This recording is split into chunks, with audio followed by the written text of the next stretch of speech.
All right, welcome back to the Design Your Life podcast where we talk about values that drive your life decisions. And today on the docket, So today's on docket and on the agenda, we're going to talk about the TikTok divorce. And then after that, we're going to talk about Messi taking an awkward picture with a model. And then there's 45% of women that will be single by, what was it? 2030. That's right, 2030. Wow, 45%, that's a lot. And we'll also talk about pushing your partner in your relationship to do more. And what does it mean to date down? Okay, let's get this started. I get this text from my father-in-law. My father-in-law, not my husband, my father-in-law. I get this. When you get home tonight, I need for you to clean off all of the kitchen counters and put the tools in the utility belt and the trash in the front door and sweep and vacuum all of the surfaces and floors. That would make it better for tomorrow. I'm assuming her husband and him. Thank you so much in advance. Your ... Mind you, I did not build this house. My husband and my father-in-law built it, mainly my husband. I am very grateful for that. But this is what I come home to after working an entire shift on my feet all day that I now have to clean, even though I did not make this mess. Look at it. I now have to pick up everything off the floor, all of it. I have to clean this entire island, put all of their tools away, clean the entire, everything off the floor. I have to get all of this. This is sawdust because they decided to cut things inside my house. And I have to get this all done tonight before my husband gets home so I can spend time with him. All right, so this is the father-in-law making a request to the wife. And I guess like it's, they just cleaned up the house. Well, they're working on the house, which she benefits from, and she's asked to clean up the house, and she ends up not cleaning up the house. She goes to TikTok, posts this complaining about, hey, my father-in-law like asked me to do this and this, like should I do it or not? She's asking people on the internet for advice. I think in the beginning when she says this to the media, it sounded like the way in her perspective, she sounds resentful because what she is told to do, she's like, hey, you didn't even acknowledge my hard work that I put into the day's work. You didn't see it, so how would you know? But you want me to do this, clean up all this stuff?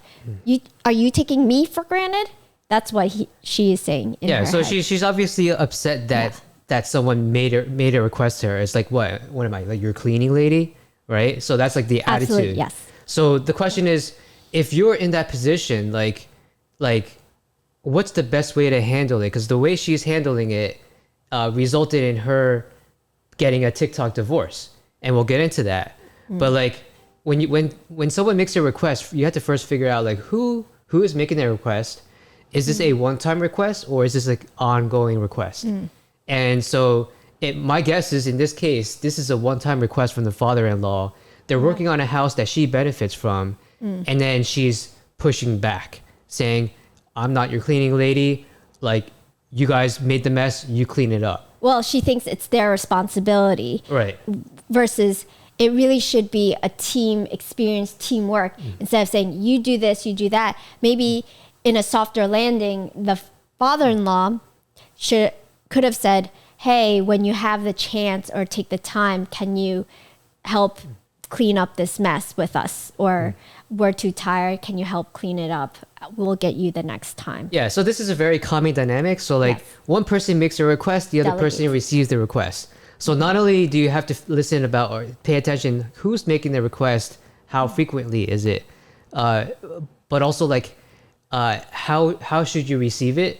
And if you are the requester, you should figure out like what's the best way to phrase that.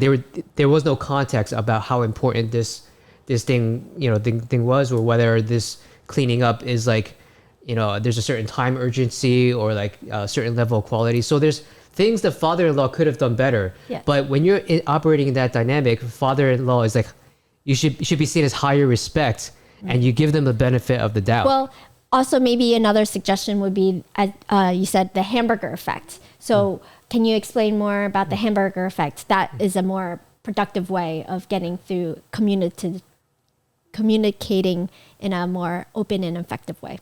Yeah, so when you're communicating, making the request, one technique is the hamburger technique, which is, hey, like, I'm trying. Well, first you got to give context, right? I'm trying to put this house together, and it needs to be clean because somebody's coming over, and then you say, oh, you first acknowledge the good things about the other person. Hey, I know you're really busy at work, and you do such great work, as wife of my son. Can you in this context, given how urgent it is, help us out by cleaning up this stuff. I know it's a burden for you, but it'd be very much appreciated, right? So you first say something positive or acknowledge the good things about the other person, then you make your request, then you say the positive thing to close it out with. So it's positive, request, then positive.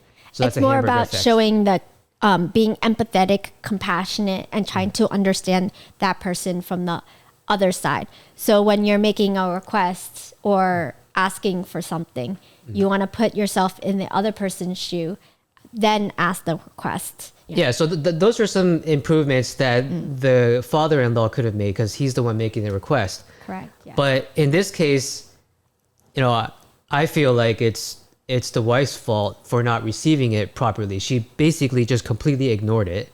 Well, you can't place the blame 100% on the woman. Right. It starts with the father-in-law. It's placing the dominoes to set it in a successful way. If it didn't succeed in a successful way, then I would disagree there. I would push back and say even if the father-in-law didn't communicate properly, and there are a lot of father-in-laws that maybe used to operating a certain way, maybe more closed-minded.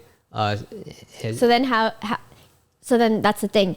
If they're not open to changes or communication style, then how? Well, we don't even know that he's not open to communication style because right now she didn't communicate anything back. She just simply said, "I'm not cleaning it," and that's it. And she may not. Well, she assumes that it's the blame is placed on her or the responsibility is placed on her. Right. And then she questions, why should I be the only one doing it? Instead, it should have been, the ask should have been, hey, I appreciate your value and your time. Can you please help as a team effort to do this for us? Right, but in this case, she didn't even give a response. She just simply went cold. Wrote it off. Yeah, she wrote it off in her head, but she didn't even reply. And so I think that's the difference. She was not even willing to communicate. So if she basically stone cold, like flatlined. Right. This is my assumption. This is what it is. Cutting it off instead of having that open dialogue with the father-in-law or with the husband. And I would say that with the husband is the first step, right? So like in that case, you have this awkward request. Yeah. That's fine. You give them the benefit of the doubt. But then you should be then talking to the husband saying, hey, I got this request. This is how I feel. And then what do you feel like? So it needs to be a teamwork communicating together in open dialogue. And when you don't have that erodes the trust.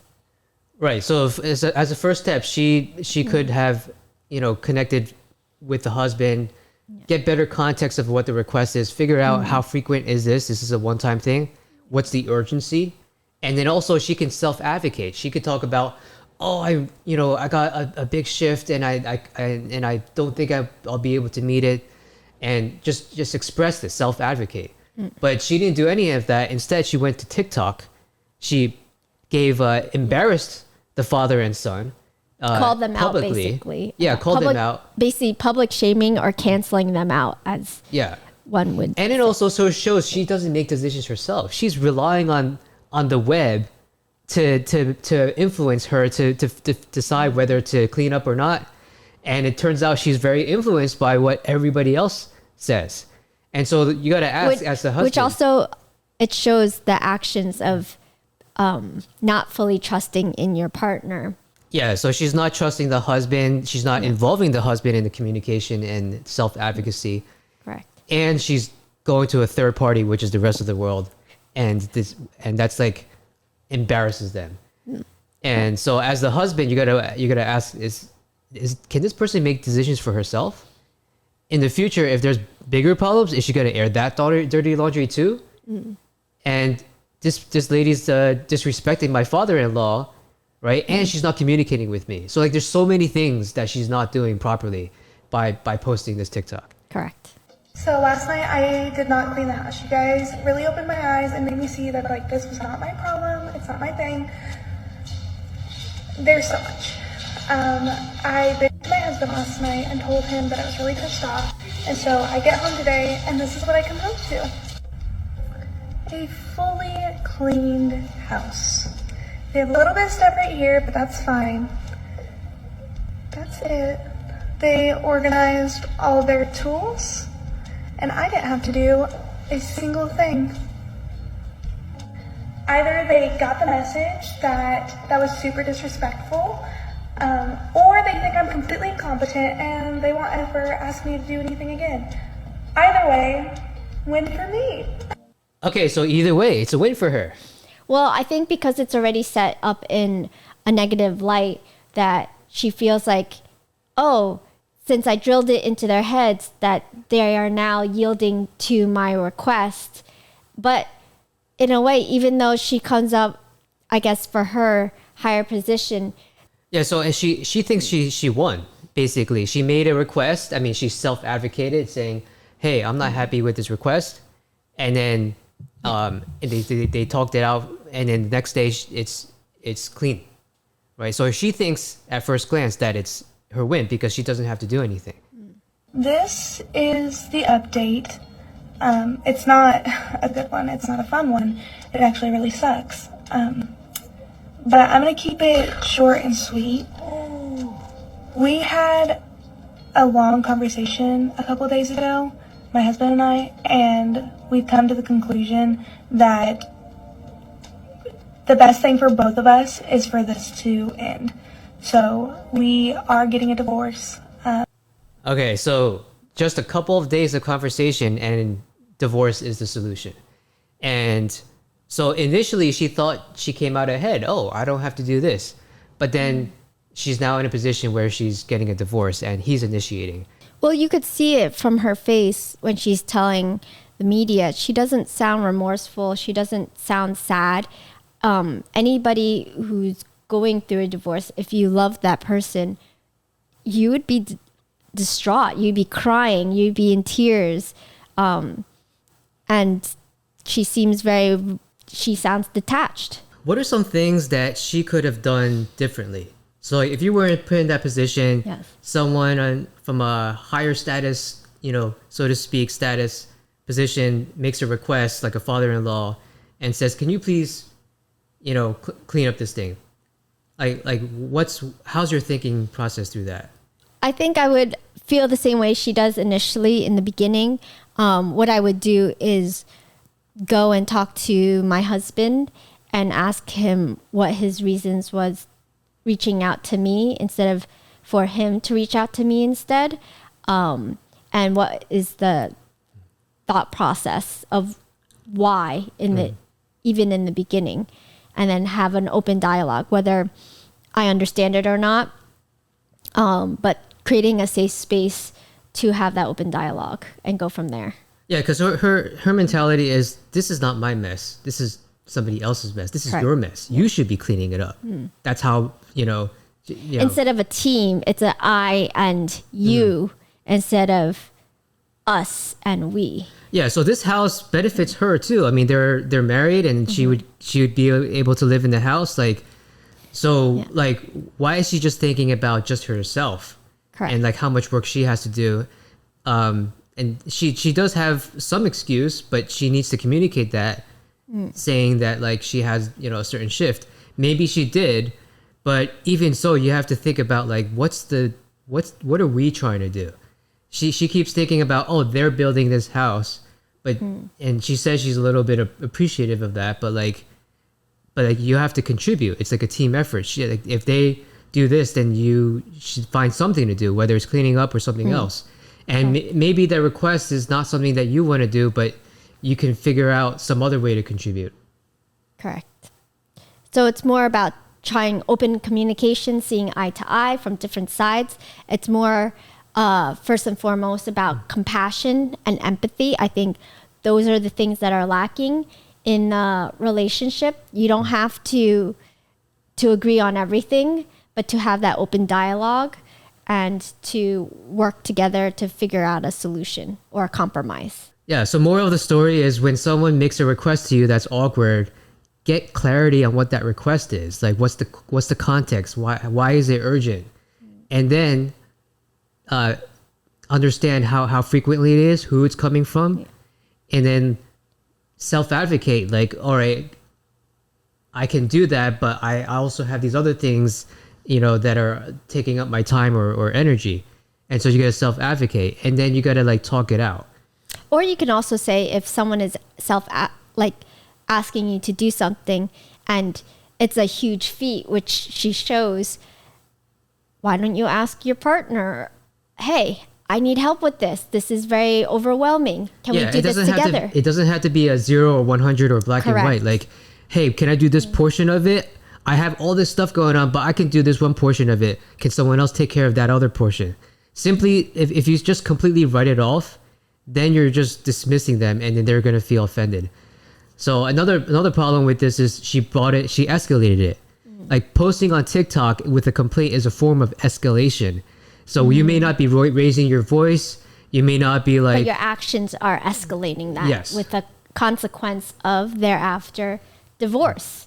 Yeah. It sets up for failure, which we obviously do not want. And when you do that, how do you get back from that? Because now you have destroyed the trust. No one talks about the process of going from A to B to C. And that is the pinnacle of what makes either the relationship work or not work.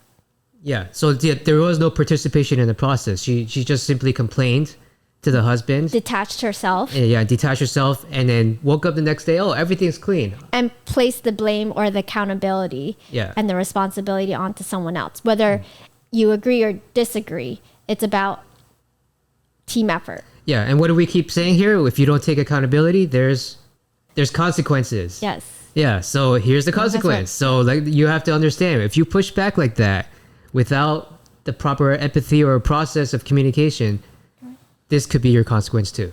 And which ultimately backfired. Yeah. Yeah.